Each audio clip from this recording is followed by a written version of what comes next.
కౌశిక్ రెడ్డి గారు ఇప్పుడు మీరు అంటున్నారు నా వైఫ్ని నా కూతుర్ని ఎందుకు తెస్తున్నారు, ఎందుకు ఇట్లా ఇబ్బంది పెడుతున్నారు అని.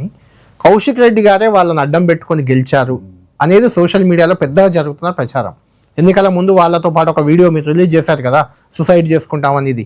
అలా బ్లాక్ మెయిలింగ్ చేసి గెలిచిన కౌశిక్ రెడ్డి ఇప్పుడు వాళ్ళని ఎందుకు ఇబ్బంది పెడుతున్నారు అని ఎందుకు అడుగుతాడు? ఎలా రైట్ ఉంది అంటే ఏం చెప్తాడు? చెప్తాండి, ప్రజలలా తిరిగి ఓట్లు అడుక్కునే రైట్ నాకుంటది, నా వైఫ్ ఉంటుంది, మా డాటర్కి ఉంటుంది, అది నా రైట్. ఈటల రాజేందర్ గారు చేస్తేనో సంసారం, మేము చేస్తే వ్యభిచారం అనడం అనేది చాలా చాలా తప్పు.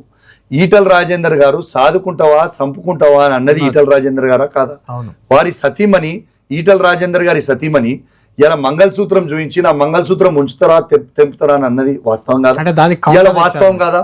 ఇవాళ వాళ్ళ కొడుకు, ఇవాళ వాళ్ళ కోడలు, వాళ్ళ అల్లుడు, వాళ్ళ బిడ్డ వాళ్ళు తిరిగి మా నాన్నని గెలిపించకపోతే మేము అందరం చనిపోతామని చెప్పింది వాస్తవం కాదా?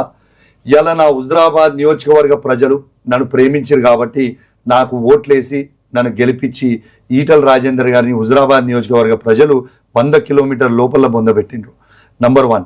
మొన్న సర్పంచ్ ఎన్నికలలో కూడా ఈటల రాజేందర్ గారు 107 గ్రామ పంచాయతీలో ఊరూరు గజ్జగట్టుకొని తిరిగినా మా హుజురాబాద్ నియోజకవర్గ ప్రజలు ఇలా నాకు సర్పంచ్లు మెజారిటీ బీఆర్ఎస్ పార్టీ గెలిపించారు.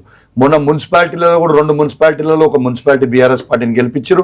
ఇంకో మున్సిపాలిటీ కూడా నైతికంగా మేమే గెలిచినాం, వాళ్ళు ఓట్లు గుద్దుకున్నారు, వాటి కాంగ్రెస్ పార్టీ గెలిచింది. ఇలా హుజురాబాద్ ప్రజలు కౌశిక్ రెడ్డి కావాలని కోరుకుంటారు, ఈటల రాజేందర్ గారిని చీగొట్టి ఎప్పుడో పంపించారు అనేది విషయం మీరు మర్చిపోద్దు. మా హుజురాబాద్ నియోజకవర్గ ప్రజలు వాళ్ళ కోసం నిత్యం నేను కొట్లాడుతూనే ఉంటా. వాళ్ళకి అవసరం ఉన్నప్పుడల్లా నా హుజురాబాద్ నియోజకవర్గానికి 1000 కోట్ల రూపాయలు ఇవ్వాలని నేను రేవంత్ రెడ్డి గారిని పదే కొట్లాడుతా ఉన్నా, అసెంబ్లీలో అడుగుతా ఉన్నాను. మా హుజురాబాద్ నియోజకవర్గ అభివృద్ధి కోసం, మా ప్రజల కోసం కౌశిక్ రెడ్డి నిత్యం కొట్లాడుతున్నట్టు ముందు నిలుచుంటారు. కళ్యాణ్ గారు మీరు పదే అరెస్ట్ అంటారు. పోయినసారి కూడా నేను 10 ఇంటర్వ్యూ ఇచ్చి పోతున్నా, బయట నుంచి పికప్ చేసారు. ముందేమన్నా బయట ఉన్నారా? మళ్ళీ ఇక్కడ నుంచి ఇటే పికప్ చేసుకుంటారా? పదే మీరు పిలిచినాను అరెస్ట్ అని అంటారు. మీకు